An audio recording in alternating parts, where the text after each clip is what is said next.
and welcome back to SideQuest, the topical show where we take a step off the beaten path into a subject a little bit more in depth. And we have a very special guest joining us this week for episode 52, the year celebration of SideQuest. One only, Grace Yang, formerly of Google Stadia, now at Wing. Welcome, Grace. Welcome.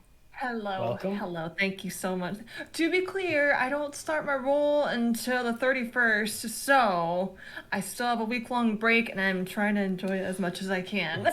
Celebration mode, it's the best mode to possibly be in. Mm-hmm. And we can celebrate without, I was going to say, here he is, the man of many pixels, the host of SideQuest, traditionally, Mr. Richie as well. I've usurped him for this show. He has. He asked me very nicely because he wanted to host this one. I was like, okay, it's fine. And Grace, I wouldn't worry. I think this episode's slated to go live on the 4th of Feb, so it should be all good. Yeah. Great. Then I would be working. Yeah. And then you're right. Yeah. We were looking into the future right now. So congratulations on your first week of work. Yeah. Thank you. Yeah, I hope it's going well. Get back to it. I'm sure you'll smash it just like you did in your previous role as well, because that's where the majority of our audience, if not all of our audience, will know you from. Anyone who is watching along, listening along on podcast services, and somehow doesn't know who you are, do you want to tell the audience a little bit about yourself and what you get up to in your spare time as well? Sure. Oh, is this where I do my self-promos? It is. The floor is yours. I have a tough time. I have a tough time doing this because I'm like, I think I just don't like when talking.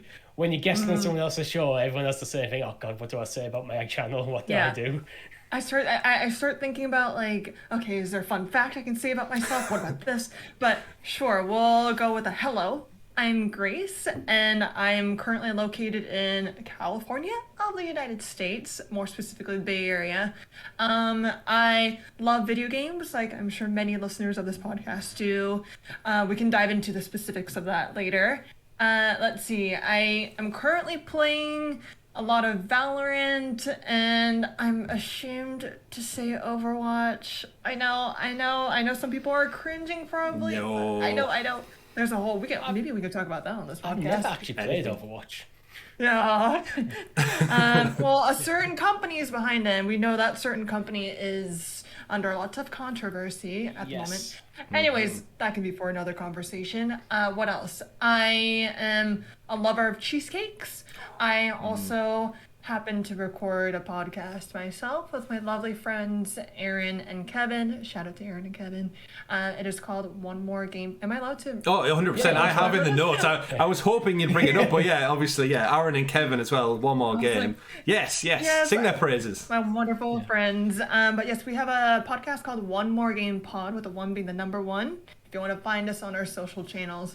But it's a podcast where we talk about the latest gaming news, and it's a great way that I personally love to just decompress after, now it's not really so stressful right now because I'm on a break, but usually after a week of work, it's a great way for us to get together and just, talk about all things gaming, and I love it. So y'all don't have to listen, but me trying to promote myself and be confident about it.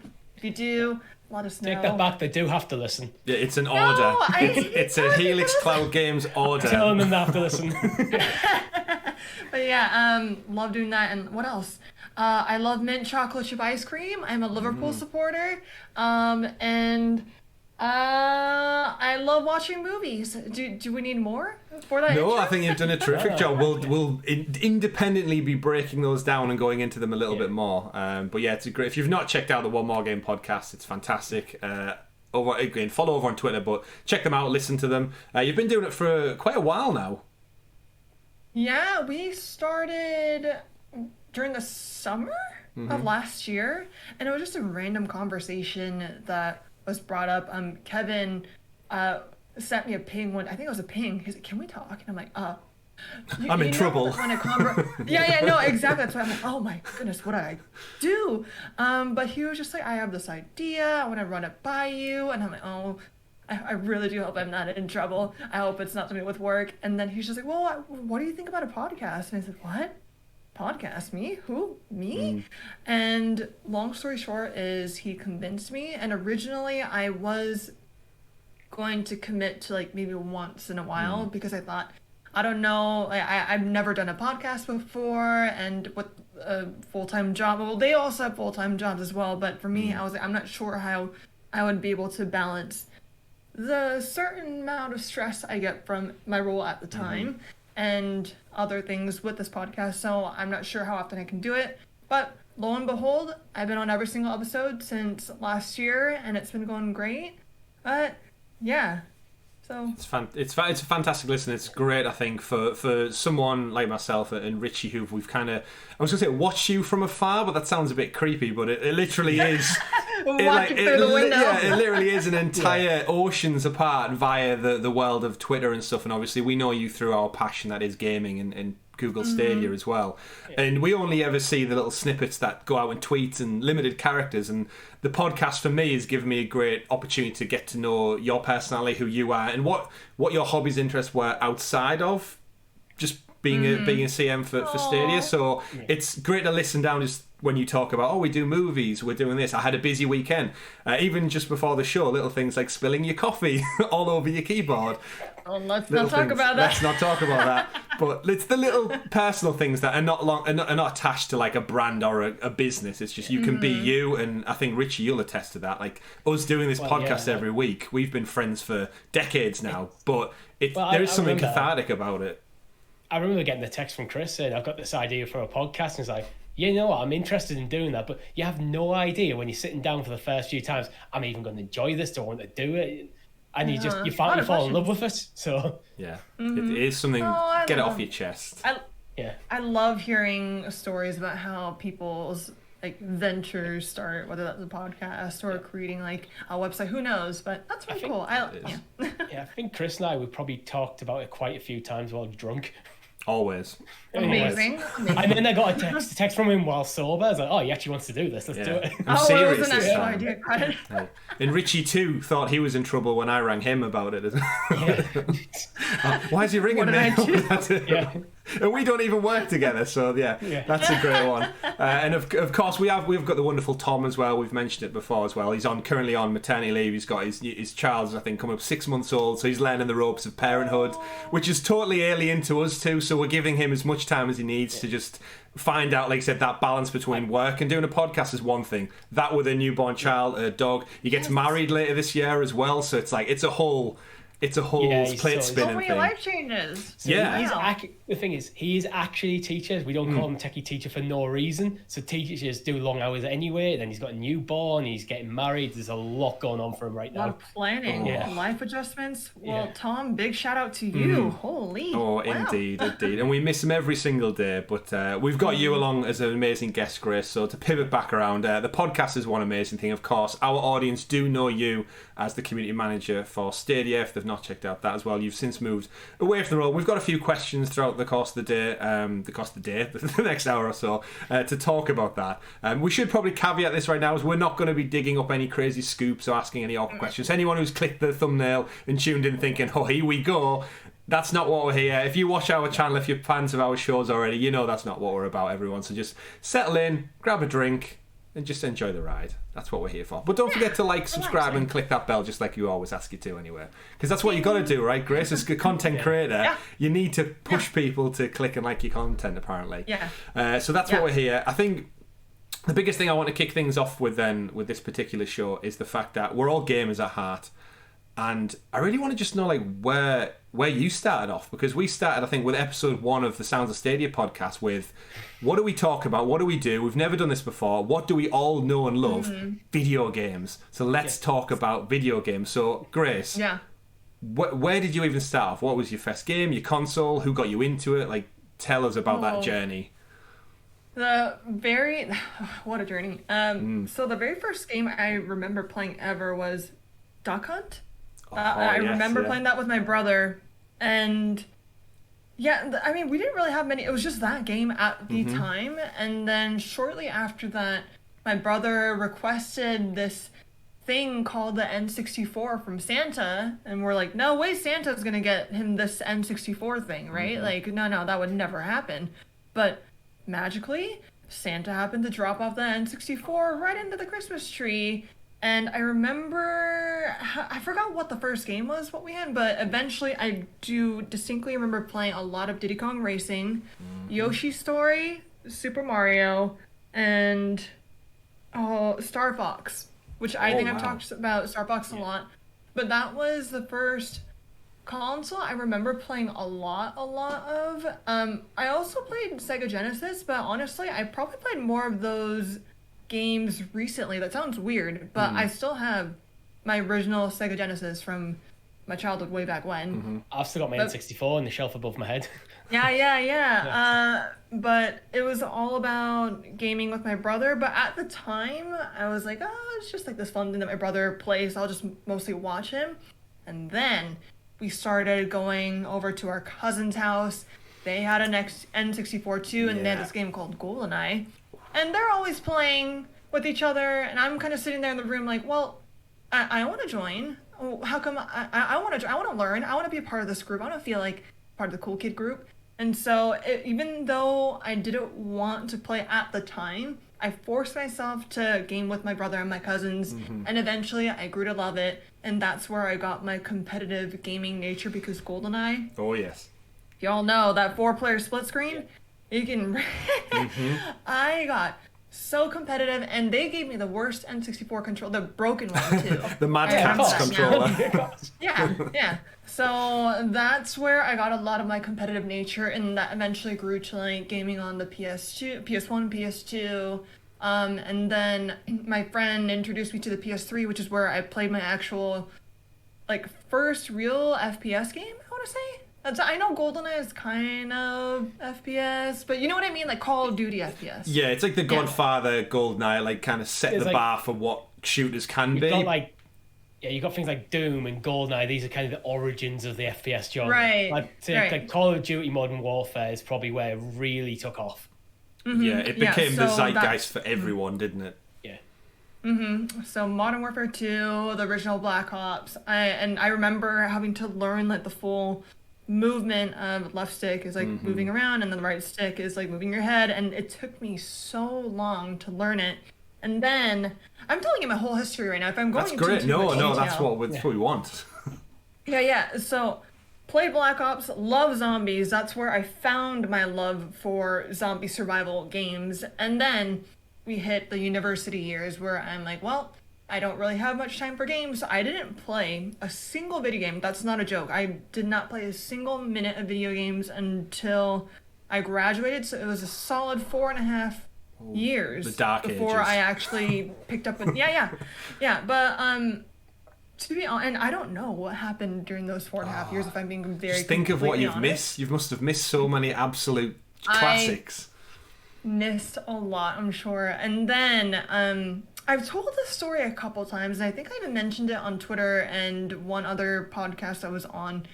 But Battlefield 1 is the reason why I got back into gaming, and I am so grateful for that game. And people can say, but that's the worst Battlefield. Well, actually, not the worst Battlefield. We all know what the worst Battlefield is right now.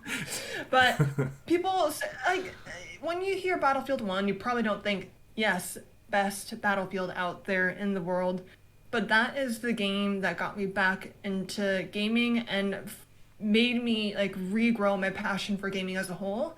And that's also where I discovered there's this beauty around creating a community and playing with your friends online. I know that sounds strange because I told you I played like Black Ops and Modern Warfare, but this was when I realized, okay, I can find people in my area, like my region, who also want to play Battlefield 1 and run it together as a group and as a full squad and play the objective, PTFO, and you can really have a fun time. And so that's when I also discovered my first Discord group, which I will not mention their name because I no longer talk to them, but that's a whole other story that will take probably 5 hours of your time. But that's when I discovered Discord and creating channels based on different games and connecting with other people around the globe. And I was like, this is so cool. The fact that I'm gaming with someone in Europe right now on East Coast servers, because of course we got to consider ping. Yeah, of course. But the fact that I'm able to connect with someone that's not in my area and play this game with them was so genuinely amazing to me that I'm like, well, I want to learn more about like growing gaming communities. Like, how do I do this? How do I recruit people? How do I help this community grow? And so I like help this group recruit through Reddit, through Twitter, and all that good jazz. And that's actually where I found my love for community management. I thought we were going in a certain path. I could see it building towards. Yeah. You can see how it's all built together, really. Yeah. But this is where I personally have an interest in helping people connect over a common interest, and not just for games, right? Whether it's like helping a friend find a new hobby, helping a friend find a new job. I just love helping people like advance themselves and connect with others. So I think like, and that's why my career kind of took off the way it did. But outside of that, being able to meet people across the globe that introduced me to other gaming genres outside of first-person shooters, people encouraging me to play, I forgot what game it was, but just even like horror survival games, where I would have probably never played a game like The Forest, you know? But people are saying it's a beautiful game, like it's really challenging, you should try it. But I'm like, no, I want to play Battlefield. There are other games outside of Battlefield. You know that, Grace, right? And I was like, okay, fine. Yeah, but there's the next Battlefield. There's and many, then Battlefield 5, right. In some weird chronological time order. 1, 5, 4, 2042, and then 42. I'm waiting for the minus figures to come in, the negative number. Battlefield minus 35 or something weird. One day. Right. But yeah, that's honestly how my love for gaming grew and continues to grow. I am so grateful for everything that my friends have taught me, being able to expand my horizons beyond the first-person shooter genre, you name it. Like, it's a beautiful thing. Like, I'm so grateful. It's beautiful, and I think that's the best part about hearing people's video game history. And every game you've mentioned there, I have almost like a touch point moment in time when I remember playing Battlefield 1 and doing the little vignette stories. I remember playing GoldenEye for the first time when you mentioned that. I remember on the N64 and finding out that it has 4 controller ports. 4 on the box. Like, I don't need a multi-tap extension or anything. Like, that's mind-blowing. You probably found out that for the first time at my house. It probably was. I didn't have an N64, so everything you said, Grace, the same thing. Going around with your friends and your cousins and sharing in your hobby, and you just kind of sit in the background going, I've never seen these games. Who is this Mario fella? Why does he do plumbing and make no money for a living? And yet there he is, flagship Nintendo many, many decades later, and it's so good just to hear how the passion grows, and that hobby is so well, because Richie, we know growing up, and Grace, you'll know, is that it wasn't always wildly accepted, gaming as a thing. And it's just grew over time, and now it's not like a geeky thing you do in the basement with the lights off. It's like it's an embraced multimedia culture that is bigger than anything in the entertainment, full stop now. And it's like the fact that we just get to ride that wave and be like, I was there from the beginning. Before cloud gaming even existed, we were there with 20 different wires, rumble packs, blowing on the cartridge to get it to work, all of those things. Did you all have a Game Shark for the N64? Do you remember that? I didn't have one. I think my cousin did, though. Yeah. He definitely had one for his Sega Mega Drive. That thing is insane if you really think about it. It allowed us to mod games. Yeah. Like paintball version on GoldenEye. How cool is that? Yeah. It was I just remember this magic. I remember on my cousin's Sega Mega Drive, there's this magic thing you put into the console, and suddenly you had cheats. Yeah. Like you can make their characters' heads like blow up like a balloon and make it all. I was probably like 6 at the time. I was like, I have no idea what's going on here, but I've got infinite lives on Sonic. I'm pretty happy. Oh, absolutely. Yeah. And that, like, even Game Shark, we had. So I happen to have always at hand my original PS1 just on the shelf over here. Oh, I love it. I know it's my original because it's so battered and it had stickers all over it from when as a daft kid. You don't protect your hardware, and we had a thing where all I had to do to play games that went. I didn't buy them. Blame my parents, not my fault. They're expensive. And all you did is the spring is still there. That spring, when the disc trays open, it keeps the console running because it thinks the lid's shut. And in the back, that bit there, don't have the cover because that's where our equivalent of the Game Shark plugged into. And there was like this little modem box plugged in. The spring makes it think. So you put a genuine copy of like Crash Bandicoot in, the PlayStation would run and go, right, Crash Bandicoot's in, it's a legit game. then the disc would stop, you swap it out, put the copy in, and it just worked because the PlayStation thought it was a real game. And I had a library, again, don't hunt me down for this, it wasn't my fault, it was just the guy who lived next door happened to be able to make them, and I had so many PlayStation 1 games. It's one of the reasons why the PlayStation 1 was so successful, because you could just steal the games. You unlocked so a memory I forgot I had. Because I did that exact thing where you would spin it up, and then you would replace it. I remember that so distinctly. Yeah. Oh my goodness. Because it was that precious, you'd have those precious moments where you had to wait and go, is it going to believe it? Is it going to think it's the legit disc? Yeah. And it would stop, and the PlayStation home screen would stay, and you're like, we've done it. We've cracked it. Yeah. Swap it out, and then you're like, yes. Yeah, I genuinely think the reason we have a PlayStation 5 right now in games like God of War, Ragnarok and The Horizon is because back in the 90s and early 2000s, we could steal Sony games.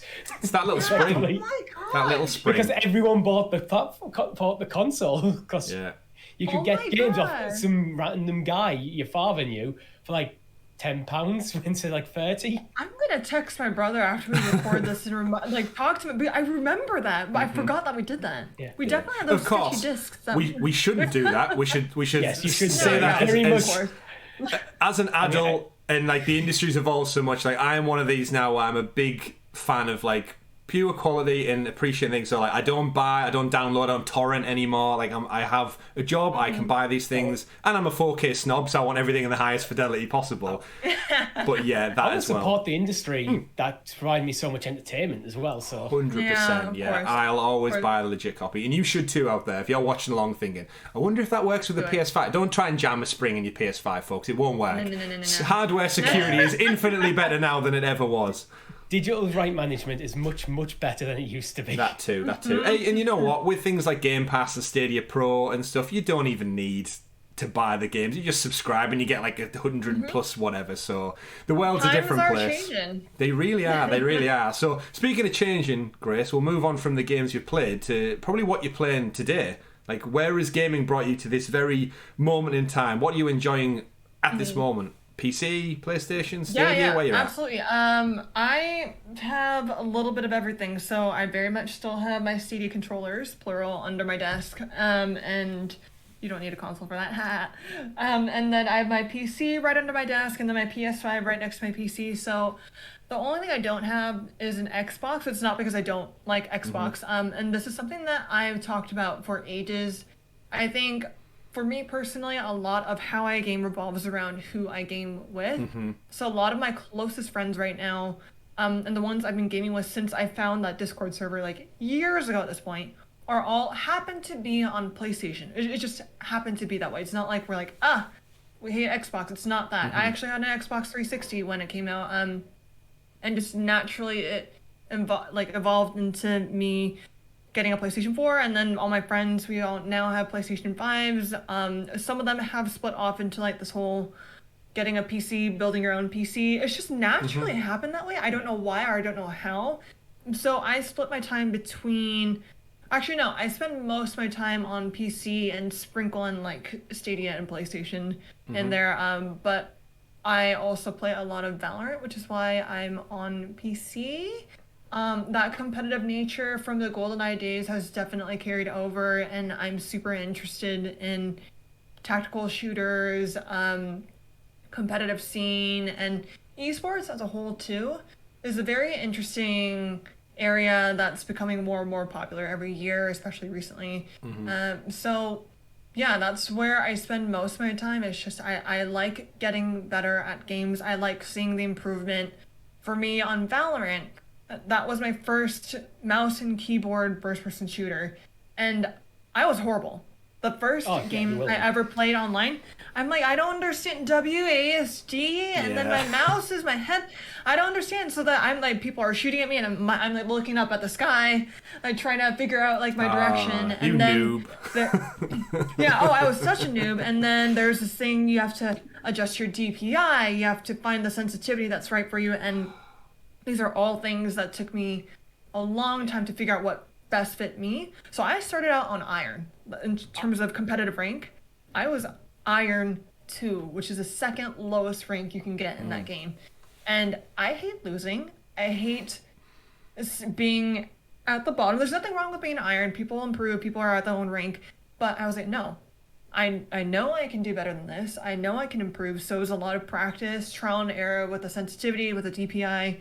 And then I realized that a lot of it had to do with my mouse. I may or may not have gotten a $7 mouse off of Amazon thinking that'll do that it for you. Yeah, that'll do it. It was good. It was good. You know, it's a great budget mouse, but it was sticky, so it would stick to my mouse pad. But I thought that's the way it was. But then my friend it was wasn't a rollerball, still, was it? No. Luckily, it wasn't a rollerball.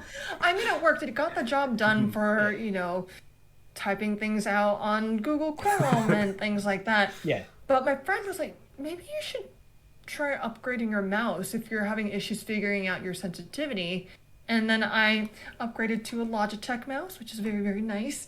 And sure enough, that really helped improve my Valoranting skills, and now I've increased my rank. But yeah, when people say like, once you get into the PC world, it never stops. The improvements never stop. I'm like, no. I'm sure when I get my PC pre-built, by the way, don't judge me. It's Mine was I too. don't have time to build. But Mine's a I was custom like, build, but it was not built by me. It was Yeah. built by a company. I paid. you know what? I picked the bits and they sent me a complete PC. Great. I mean, you know what? People shouldn't judge others for the way that they get their gaming hardware. definitely Who not. cares if it's pre-built? Especially now, pre-builts are cheaper than you actually trying to go find a graphics card. Just saying. But I thought, you know what? I'll just get my mouse. I'll just get my monitor and my pre-built PC, and that's it. I won't make any improvements. I'm not going to fall into that trap of always making improvements to my setup. I ate those words. So first it was maybe I can upgrade the RAM stick a bit, you know, just to give it a little bit more of a punch. Well, maybe I can upgrade my keyboard. It's nice to have, two keyboards in case one breaks. Well, my webcam, I could use a better one for work, work purposes. Yeah. Oh, and then the mouse. Oh, and then I need a nicer mouse pad, right? Just, it never stops. Yeah, same thing happened to me with content creation. It's like, oh, okay, I need a better PC. Got a better PC. It's like, okay, the first episode of Sounds of Stadia, I didn't even have a webcam. I was using an old gaming headset. I didn't have a microphone. It's the only thing I had a microphone on was an old gaming headset. So the audio quality on that must be terrible. If you go back to episode 1, I was like, okay, need a better webcam, bought a better webcam, need a better microphone, got a better microphone. Now I want an even better microphone. But now we're getting into the hundreds of pounds range. Like that's a planned purchase. That's a build up to that rather than just impulse buyers.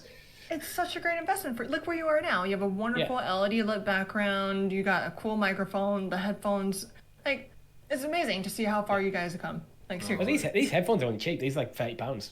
But still, if it I had a doesn't pair of these for years and just so comfortable. It's lightweight. They're not That's why I so can't noise get rid of cancelling, so I can hear myself talk. And it's like, okay, when my last set died, I bought the same ones again. Honestly, I'm probably going to do the same. These I've had for probably 4 or 5 years at this point. Yeah. The best ones, probably never going to get rid of them until it actually breaks. It's just... Well, I mean, I'm sat here using Apple earphones. Yeah. I haven't had an iPhone since the original iPhone 3GS.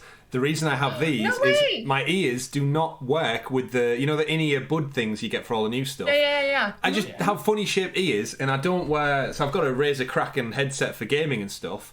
But when it's on, I've got a big head, you see, and when I put this on, it's just, I feel like I'm just being squashed slowly but surely. And when you do 3 hours of content and then 3 hours of game streaming like we do, and then I play in my own spare time as well, I don't want my head feeling like it's going to get popped like a melon anytime. Yeah. So I use these, and these are just Apple earphones. And when they break and the wire becomes crap, I go on Amazon and I go OG Apple earphones. So these aren't even like the new shape. It's the old school, original shape for iPhone stuff.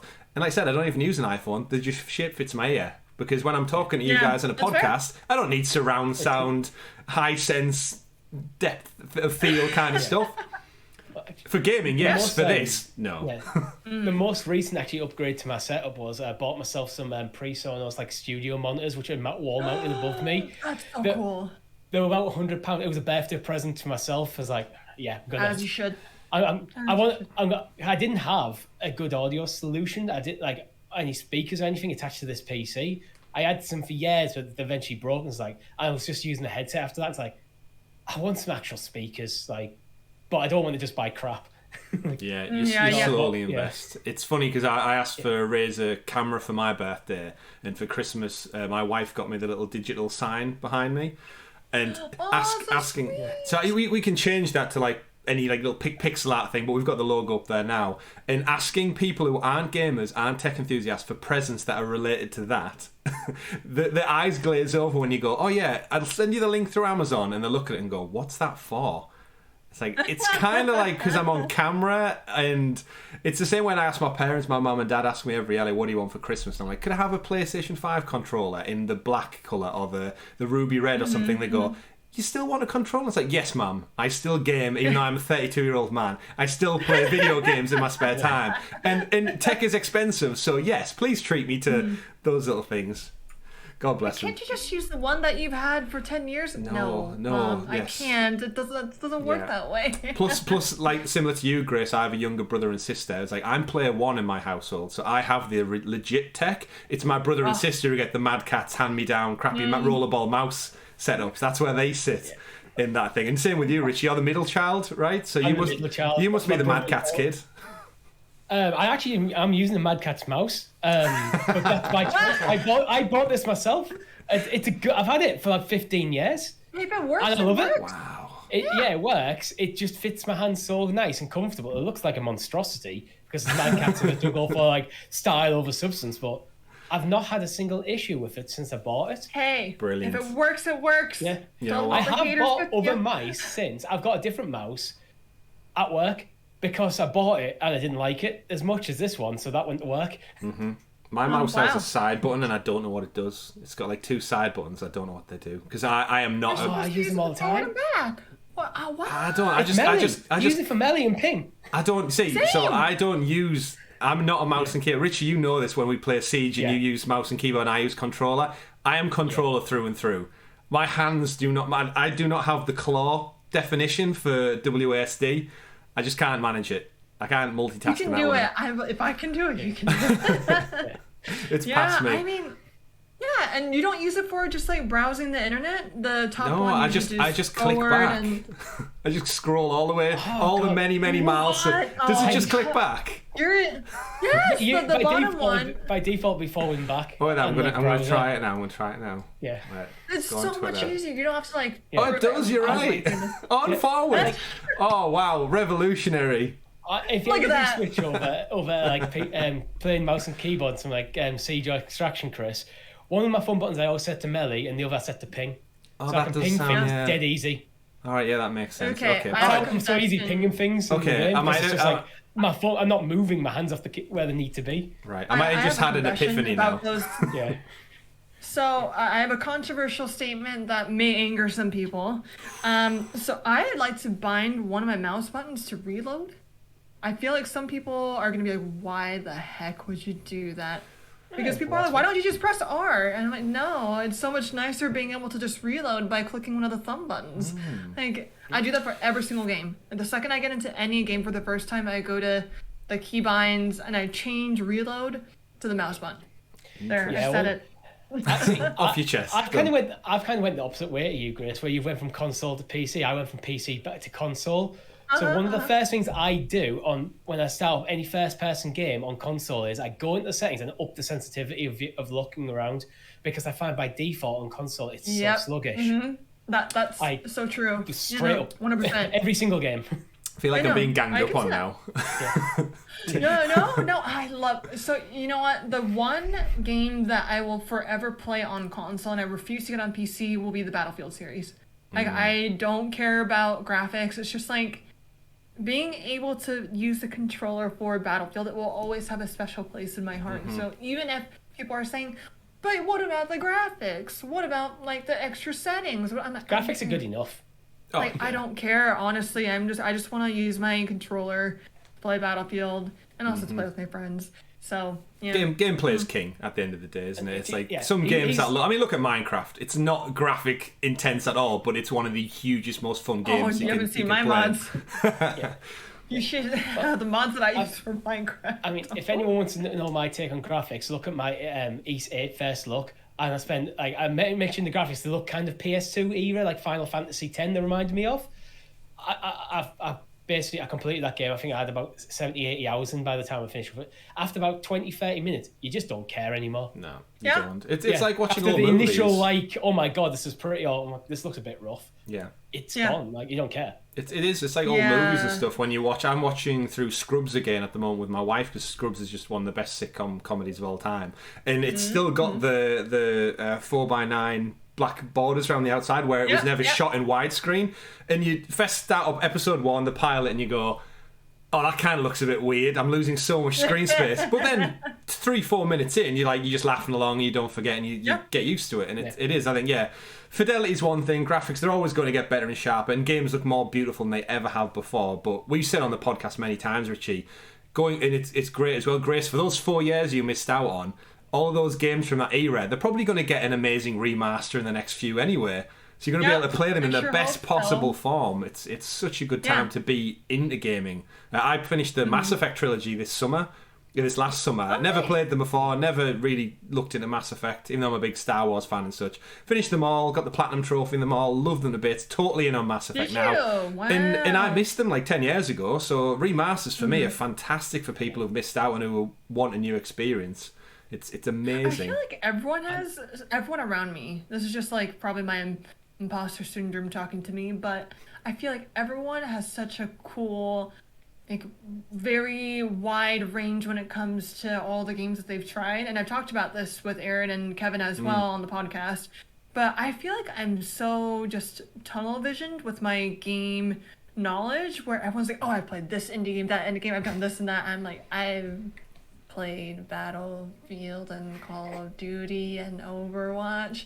So I sometimes feel like, damn, everyone's so much cooler than me. And when it comes to gaming.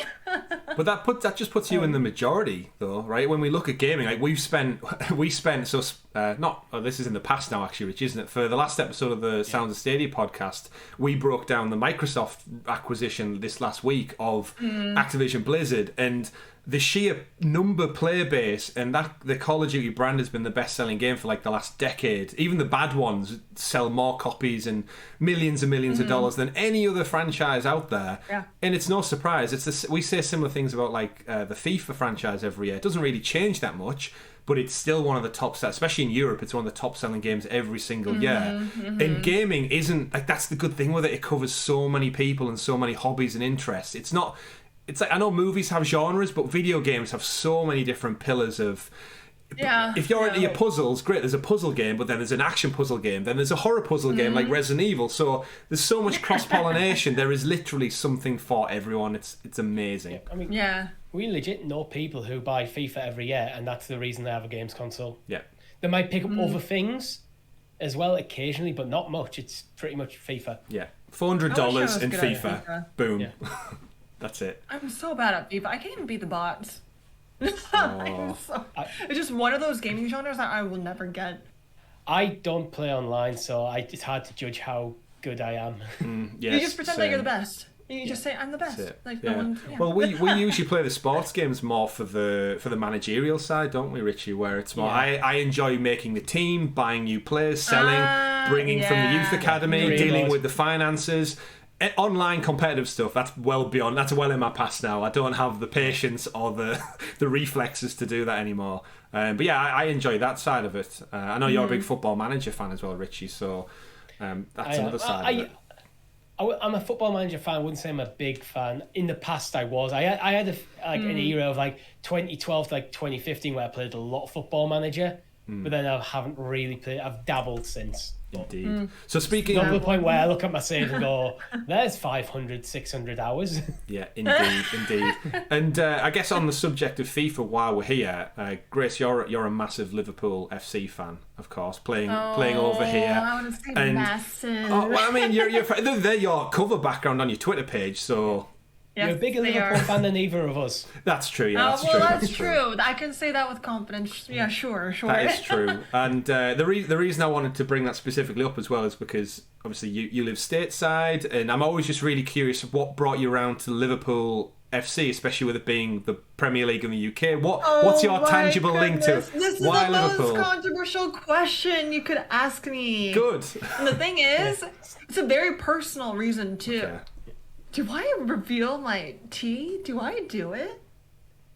As long as it doesn't have any links to no, like it's so Everton, you don't need to if you don't want to. No, it's Yeah. not. No. The thing is, the person involved is never going to listen to this, but not because it's just I've long since blocked them out of my life. Mm-hmm.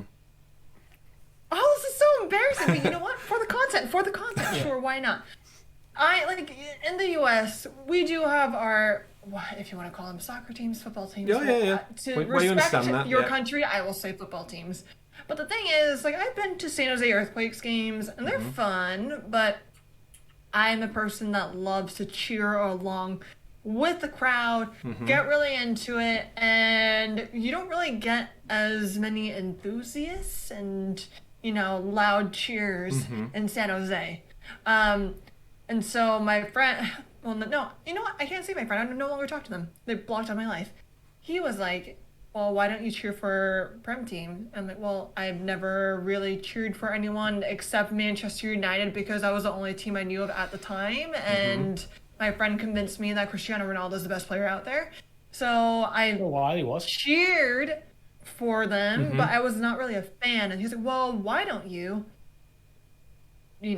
cheer for Liverpool? Because he's a massive Liverpool fan. And at the time, I may or may not have had a certain crush on this person. And so I'm like, Was it sure. Steven Gerrard? Are you saying you fell in love with Jamie Carragher? Imagine. No, but this friend at the time, I was like, you know what, to impress them, I was like, sure, why not? I'll become a Liverpool fan. And so I would wake up at 4 a.m. to watch every single match, to find myself a kit. And I found myself a kit right away. I was like, you know what, I'm gonna buy this one, the home kit. Boom, purchased. And I even went this was after I stopped talking to them, but at that point I'd say an actual fan. And so I even flew to Liverpool a couple years ago to go to Anfield.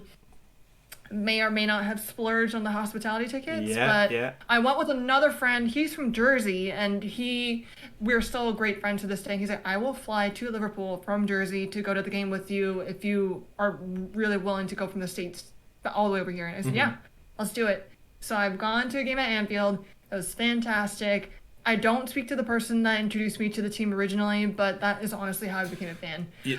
That's It's so perfectly fine. embarrassing. No. One of the biggest things in football, they always say, is no one's bigger than the team. No one player is bigger than the team. So whoever introduced it doesn't matter anymore because it's the team. Yeah. That's it. It's the passion. And everyone's got their own story of how they fell in love with a particular club. Mine and Chris's is fairly boring. We basically have the same story.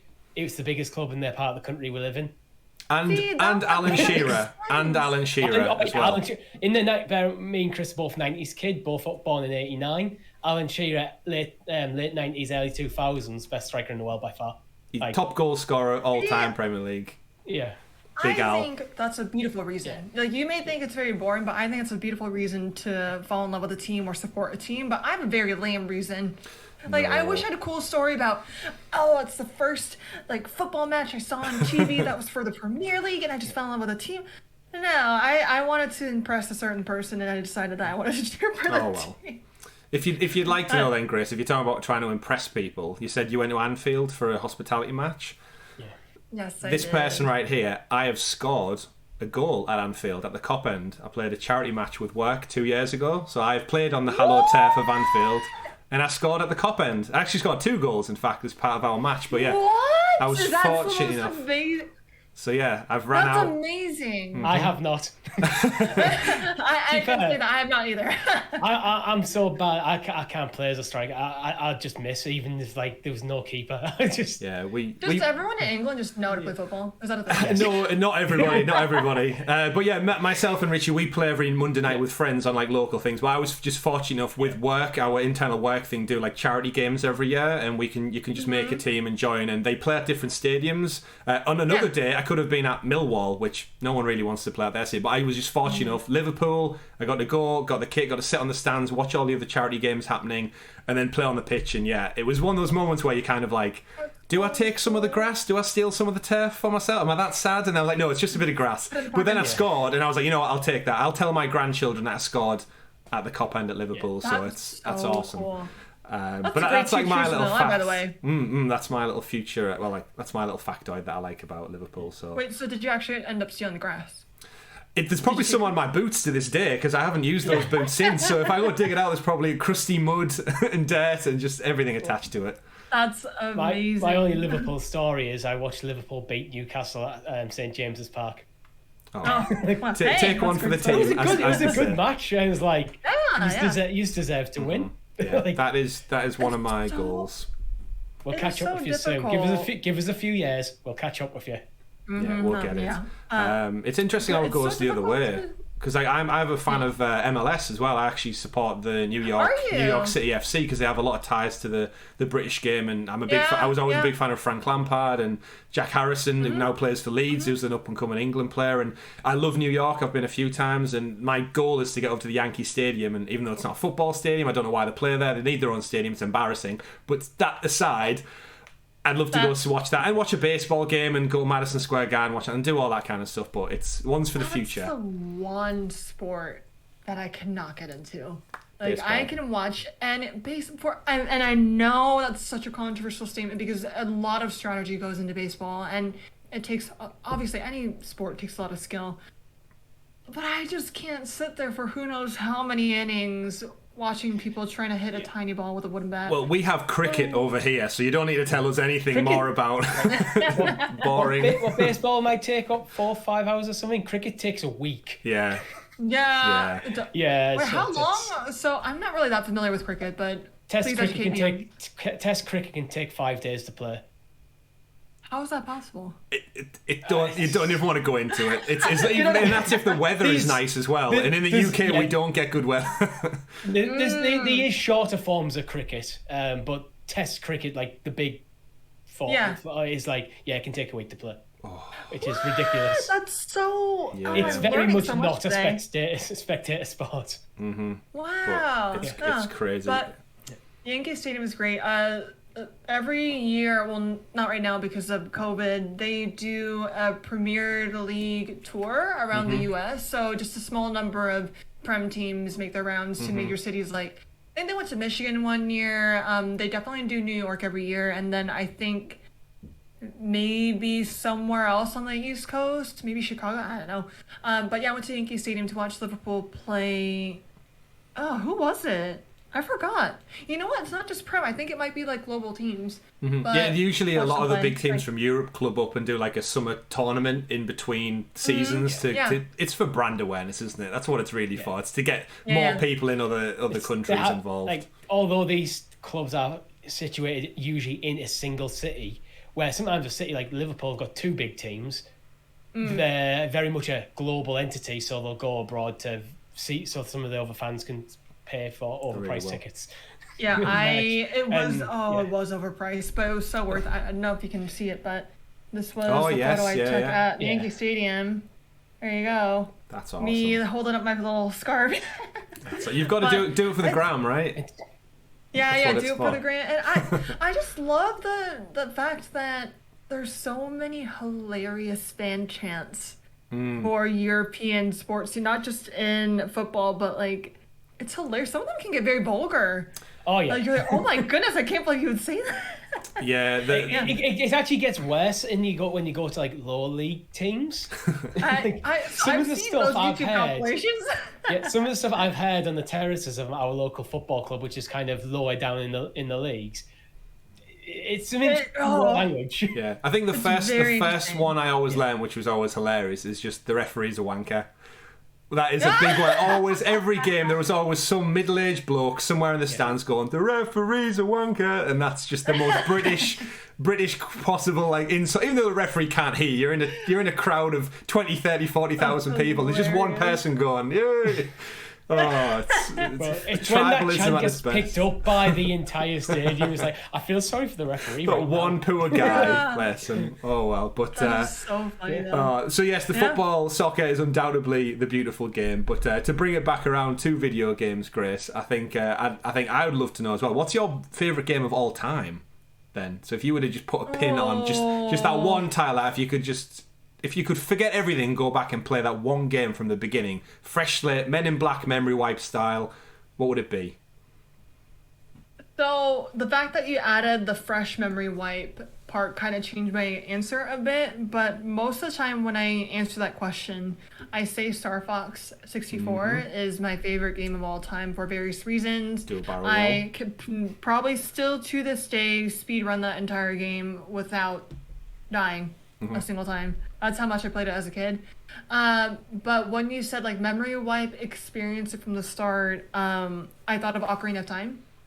I think that's the first game where Ocarina. It was the first game I'd say I fell in love with it. Yeah, it's so good, and I have so many memories tied to that game, and it's the first game where I really noticed the music and the aspect of pressing the yellow. Do you call it it's a D-pad, right? No, it's not the D-pad. It's the C buttons. What do you call that? The C button, right? The yellow ones, yeah. Yeah, the yellow ones to play the ocarina, and the fact that the music is so well incorporated into the game, where I'm like, oh my goodness, this is so cool. And there's a theme to like every part of the map, and like going to Gerudo Valley. I have that as my Twitter location, actually.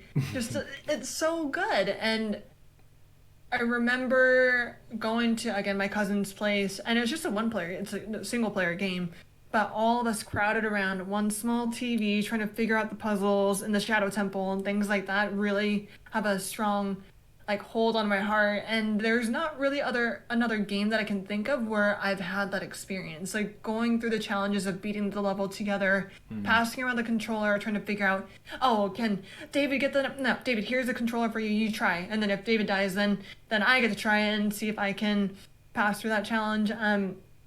It's like such a good game. It's so good. I think for me, Ocarina of Time is very much, this is the first game where I felt like pretty much got engrossed in the story. And as you mentioned, things like the music contribute so much to the atmosphere of that game. It's that moment, like when I was first playing, when it first came out, I played Link's Awakening actually on Game Boy Color. And then I played Ocarina of Time. It's like, oh, I like that game, I'll get the other one.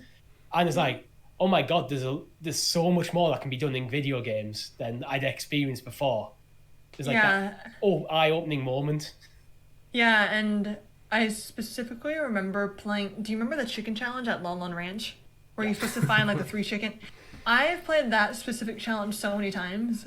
It's like the replayability of all the puzzles. I bet you've got the music playing in your head right now. Yeah. Challenge, same. It's just so good. Music's such a big part. Yeah. As well. Yeah. That's again video game. It's all things pulled in, isn't it? It's music, it's cinematics, it's video gameplay, and it's so much more than just any other medium that people enjoy and listen to. It's a beautiful. And Grace, actually speaking of like big video game moments, last year you were fortunate enough to go to the Game Awards, which I'm so jealous of. I might have scored at Anfield, but you got to go to the Game Awards. It was called Shaka from the Stadia team. What you've got to tell us a little bit about, like, how did that come about? What was it like? And as much as you wish to divulge.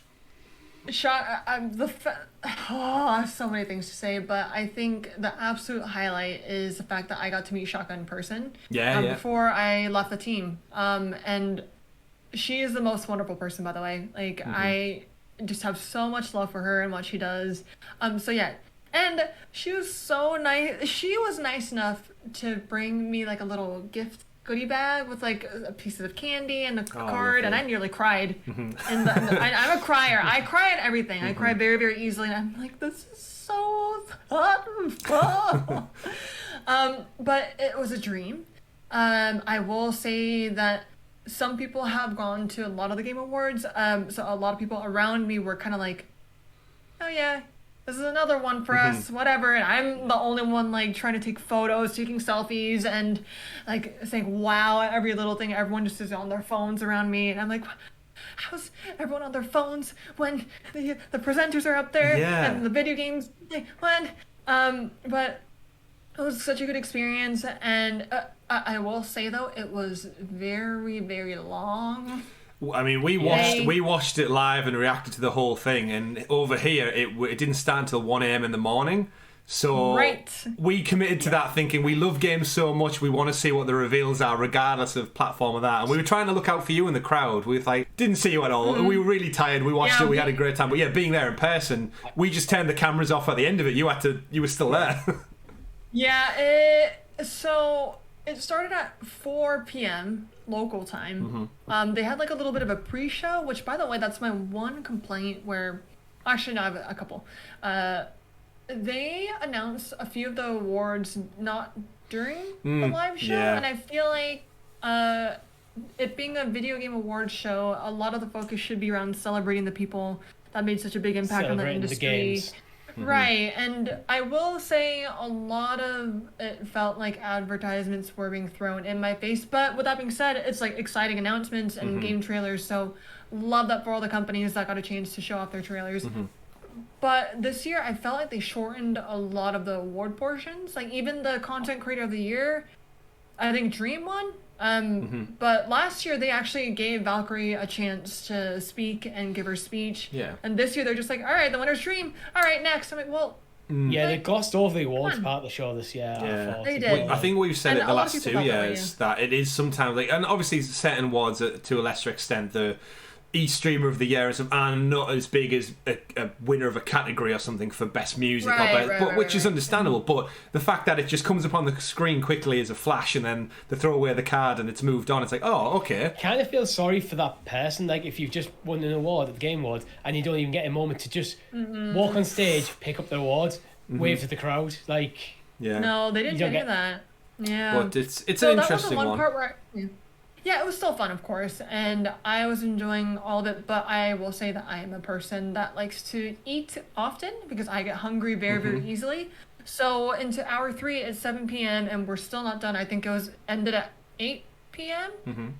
I was starving to the point where I looked at Shaka and I'm like, Shaka, I'm about to open this candy that you gave me in your bed. She's like, oh my goodness, can I please have some too? I'm like, yes, yes, yes. So we were rationing off our gummy bears, but it was so fun and so memorable, and I probably won't ever be able to go again. And I am still in awe that I got a chance to go, and that's it's unfortunate that it's happening during COVID because a lot of the chairs were actually empty. Yeah, it did look a bit peculiar. They did pan across sometimes, and I think you initially go, oh, why is it half empty? But then you realise the state of the world, and it makes sense, and it's safer that way. Yeah. So that makes sense. So I heard some murmurings, and people were saying like their entire team from Poland could not fly to the States.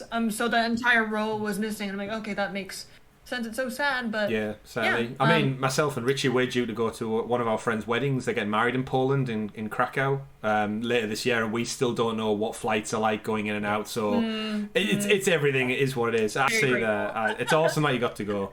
But yeah, so Game Awards aside, obviously there's loads of big events that happen throughout the course of the year. I think I'm really curious to know, what's your most anticipated game then for the year ahead? So what's on your 2022 slate that you're thinking like, I cannot wait?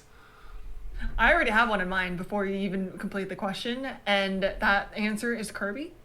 Oh yes, the new Kirby game that's coming out, and I think so. Yeah. In April, unless it gets delayed. It's soon. It's soon. Yeah. I love that little pink fluffy gumball of joy so much, and honestly, Elden Ring, yes, excited for that, but Kirby takes the cake. I know Harry Potter, the Hogwarts game Legacy, was supposed to be released. I think it just got delayed to next year. Rumored, but they've confirmed it's not delayed yet. But WB have a lot on their plate this year, so wouldn't be surprised either. Yeah, and then obviously, Horizon Forbidden West, right? Yes, that's right. Right? Yeah. Yeah. There's a brain's not working VR today. one as well now called Call of the Mountain, which is just another Horizon, Forza Horizon, and all this other stuff. Yeah, so many games. But honestly, Kirby so far, I will definitely play Elden Ring. Wait, am I crazy or is Ragnarok supposed to come out? Yeah, it's still slated for this year. Yeah, it's slated, but I think it's probably going to the end of the year. I wouldn't be surprised if it slipped into the next year. I wouldn't be Same. surprised. Honestly, we could have a whole conversation around this, I'm sure, but at this point, being burned with a certain Battlefield game, I have learned the art of patience. So I am more than happy to wait an extra year or even two, honestly, if it means a better experience from the start. So yeah, honestly, game companies, developers, take your time. Yeah, Maybe- I think we're in a similar vein. Yeah, there's a quote I always use: "A delayed game is eventually good. A bad game is bad forever." And that's from Shigeru Yeah. Miyamoto, who knows a thing or two about video games. He does Yeah, as yeah, well. Yes. The Kirby great game looks great though. I've seen people say it's like a mix of like The Last of Us because it's like a Forgotten Land world, all like post-apocalyptic, and then you go and stick Kirby in the middle of it. Like what? And he has a gun as well. He's got like a blunderbuss gun, which is Nintendo. And it's supposed to be Yeah. co-op, I think. Yeah. I think it's supposed to be co-op. Nintendo just keep doing Nintendo things, don't they? You love to see it. You love to see it. One of the things I did love to see, actually, just pivoting as we start to like wind down the show, Grace, is when you were working at Google, you did get to work with one Jared Petty as well. And myself and Richie are big fans of Jared from his days at Kind of Funny. A lot of our podcast content is based on Kind of Funny, and we're both patrons, and we just try and mirror their shows and the way they approach gaming and stuff, and hopefully that comes through to our audience. But Jared worked there, and I remember him talking about Project Stream when he got to test out before he even worked for Google himself. Obviously, he's moved on to now. And I think I just want to use this opportunity to say, like, what's Jared like? What's working with Jared like? Because I know I've listened to his podcast where he talks about being a reverend before and all this stuff, and it's just such an interesting guy. Did you know he was a teacher in Japan? He lived in Japan for a while. Yeah, it's crazy. He was a teacher there, which is absolutely insane. And so I will be completely honest and say that the team that Jared worked on was completely different from mine. So I unfortunately did not get a lot of time, like direct one-to-one time with him. But with that being said, I consider Jared to be a wonderful friend of mine, even outside of work. And so he checks in on me. We talk about video games. He was on an episode of One More Game Pod, and I also was on an episode of his podcast as well. And he speaks of games so eloquently and beautifully that I feel like I'm listening to a TED Talk when he speaks. Just you learn so much, and he knows the tiniest interesting details about every single game out there. The most indie game, he would probably tell you a whole wonderful story about it. Like, and also I remember a specific moment. I was having a very emotional day in the office. So I was sitting around in the Stadia office. There's an artificial fire pit. It's not a real fire pit. It's literally stuffed toys. Like a marshmallow on a stick. It's like a stuffy, and then the fire, it has like rocks around it, but they're all like squishy. But that's where Chris and I would sit around the pit and then do our work. One day I was alone, and then Jared just comes and sits by me and just asks me the question, "How are you today?" And I'm like, I didn't cry, but inside I was like, "I'm good, Jared. Thank you." But he is the most wonderful person, and I feel so fortunate that working on the Stadia team got me the opportunity to even talk to him. It's he's got a good rich history in video games. I think even at the beginning when you mentioned Duck Hunt, I'm sure his ears pricked up somewhere going, somebody's talking about Duck Hunt, because I know he's a massive fan of the old school retro games as well. So shout out to Jared. And I think just to kind of wind things down as well, we've mentioned Shaka, you mentioned Jared as well, who I know from Twitter and stuff as well. What about Chris? Obviously the baton left with Chris. Don't even know his surname because it's just Chris from Google. Tell us about working with Chris as well, and your final days working with him, because it sounds like you two have an awesome relationship as well. Yeah, I'm trying to choose my words carefully right now. Of course. But not because there's nothing bad to say about him. Just don't give his surname away. No. He's His a is very, actually very from Google. he's might be. a very secretive person. That's one thing to know about him. He likes to keep his life very private, and I think everyone should respect that. 100%. But with that being said, Chris was actually, you know what? I can tell the story. So there's a lot of work, obviously, that goes into spinning up a community from scratch. Like, that's just a statement.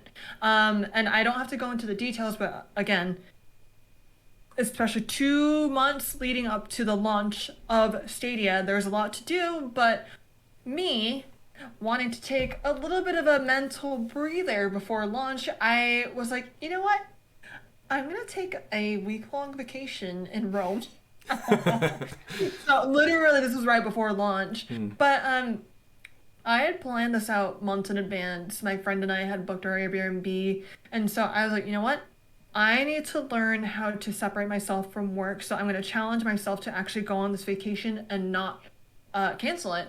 And so Chris got hired the week before I left for Europe. Right. And imagine being this person that's trying to get on board and learn the ways, learn the team, learn everyone's name, all that jazz, on top of helping spinning up a brand new community while I am out of office. So I'm just not able to provide any support, but look where it is today. We very much have a community, and a huge part of that is on Chris. He's such a wonderful person, and I, again, very much like being given the opportunity to meet Shaka and Jared and all the other wonderful folks. I'm so grateful that this opportunity brought me to meet Chris. He is such a wonderful person, and he's the one that's kept me grounded over the years, not just in like our professional life, but I'm a very my emotions are very on my sleeve. I will be angry. I will like not really think about my anger before I let it out, but he's a person that always told me, well, let's take a deep breath and think about this from this angle or that angle, and really kept me level-headed. So I learned so much from him, and it makes me very sad that he and I are no longer on the same team. But yeah, he's a wonderful person, and I think everyone should show him all the love and support. But again, he's a very private person, so please try to respect. Do it through official channels only, please, ladies and gentlemen. But that kind of probably brings us to the end of our conversation, Grace, and kind of where we like kind of last left off just before Christmas with you, of course. CM for Stadia, and I'm sure loads of our viewers would love to know kind of some of your best moments in that. And I think we mentioned pre-show that I'd personally love to hear your best moment or favourite moment as being the community manager, and probably one of your hardest moments as well. So I'd say if we start with the hardest one, then we'll end on the high, just to get a bit of an insight into kind of what, because again, from an outside looking in, it must be tough. Everything like you and the whole team deal with, and it's the internet and it's pressure and the industry at large and every other arsehole in between gonna probably be annoying you and pestering you. So tell us what was your toughest day, and then let's end on what your best day was. My best moment, I should say. The immediate statement I want to make is even the trolls on the internet and that gave us a hard time, I still very much adore them, and that sounds like a weird statement. But I will forever stand by the fact that every piece of feedback or anger stems from something. And so even those trolls, I'm looking at the camera right now directly, I appreciate you. So, like, honestly, thank you. But in terms of the actual not so great memory, being a part of the internet means that you risk getting doxxed. And that's exactly what happened to me on the day of launch. I don't know if you all remember this, but it happened on our subreddit. So, but that post is very much gone. Shout out to the Reddit team for taking care of that so quickly. But that was not fun. And I think not just in my role, but you should be respectful of people's privacy online. And the fact that I was so close to getting fully doxxed is so scary, and is not an experience that I would like to go through again. Fortunately, I had a wonderful support system around me, and I felt so safe, and I'm so grateful. But goodness gracious, this person also, by the way, I will not mention who they are, but they should know that you should probably not use your common username on Reddit as you do for other accounts. And as a result, we were able to quickly identify who they were and where they were located. I'm like, this is why you should use a throwaway account on Reddit. You're not seen the Matrix. Like, no, come on. But that was probably the most, like, the least and only experience where I was like, goodness gracious, what is this? But every other experience, I honestly thought there was something to learn from it, and I am very grateful for every single thing that I've gone through. Now, in terms of the best memory, I can be cheesy and say, oh, it's meeting everyone in the wonderful community like you two. But I genuinely learned so much in terms of professional growth and how to make difficult decisions, how to really be patient, despite me telling you guys just a second ago that I'm a very angry person and my emotions are on my sleeve. But you really learn where people's anger stems from. And that's something that I will forever cherish and will take on to my next role of if someone is upset with me or if someone is angry or if they're even happy, where is that happiness stemming from and what can I learn from it and what can I do if they're upset, learn from that to improve on things. So it's a lot of things that I learned and I will, again, forever cherish. So yeah, it was not the easiest role, but I loved every second of it. Yeah. I think from our side of things, you did an absolute admirable job, and I think you did better than I would have been able to do, and anyone I know. So I think massive shout out. And if you didn't already know from the community, we have obviously our own Discords, and we talk to them. It's hopefully as regular as you used to interact as well. But yeah, they all love you in every way, shape, or form. All the stuff you did for the community, building that kind of foundation, the kind of positivity, the stuff you shared. Because the reality is, you didn't need to give us this insight into your life through your personal accounts and stuff, and I know we know Chris prefers privacy. That was an accident. Yeah, if it was. That was a total accident. People are so fast on the internet.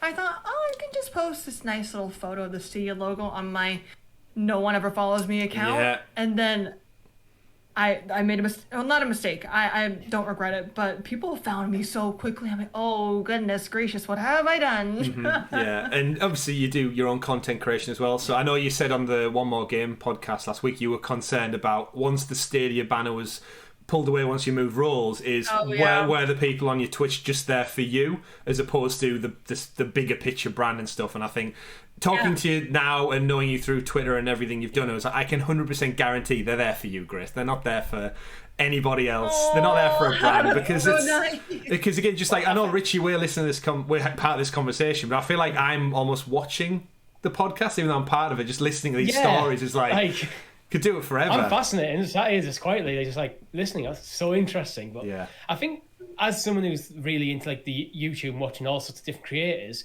I find you go to a YouTube channel for a specific thing, whether it's games or tech or whatever you're interested in, and then you end up staying for the personalities involved.